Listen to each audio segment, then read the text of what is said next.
Dawson Rider Review. Hey YouTube, Dawson Rider here. Welcome to my retro review for the Superhuman Samurai Syber-Squad figure. This is the figure of the main, almost an antagonist. He's the main antagonist because of how terrible the toy is. No, it's actually not that bad, but, you know, the main protagonist of the series. I do have a couple others of the sort of robo-based ones I'll be doing in a later review, but I wanted to cover this guy on his own for one specific reason. But anyway, to get started about it, this is in the same style as the VR Troopers I've covered previously, which is just kind of these very standard stoic figures. The legs really don't move. I mean, you do this, but like, what kind of pose is this? Someone who like has a Charlie horse and broke his leg. I mean, you can move the arms around and stuff like that, and you can move the head, so I at least appreciate that. I've said in numerous reviews, when you have kind of more of a stoic figure, I do appreciate when you can move the head, and see that, even just that gives it more personality. But if you're after a very articulated figure, this is not for you. Just like with the VR Trooper, I think the paint detail on this is pretty decent, especially for the time.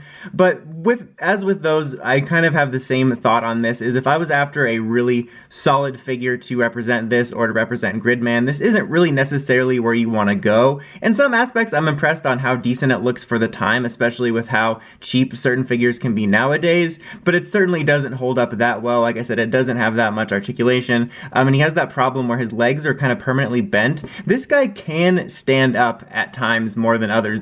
If you watch those VR Troopers review I did, they both had the bent leg problem on one of them, so they could never stand. At least if you have this guy upright, he can stand, but he's a little bit wobbly, and that might vary, but that's definitely an aspect of these style of figures that don't hold up.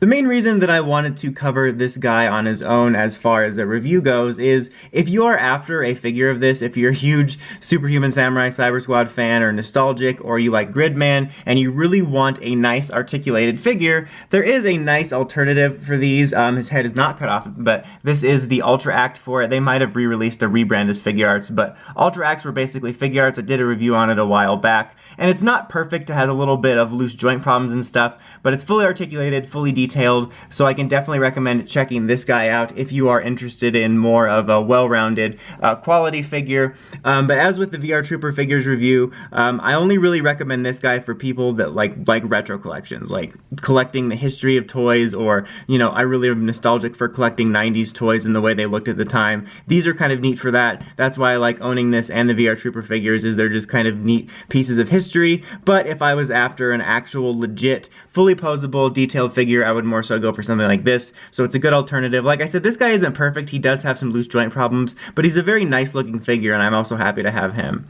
But anyway, that's about it for this one, guys. Until next time, don't forget to like, comment, subscribe, and climb the steps and ring that bell so you can get notifications for my videos. Till next time, it's Dawson Rider, signing out.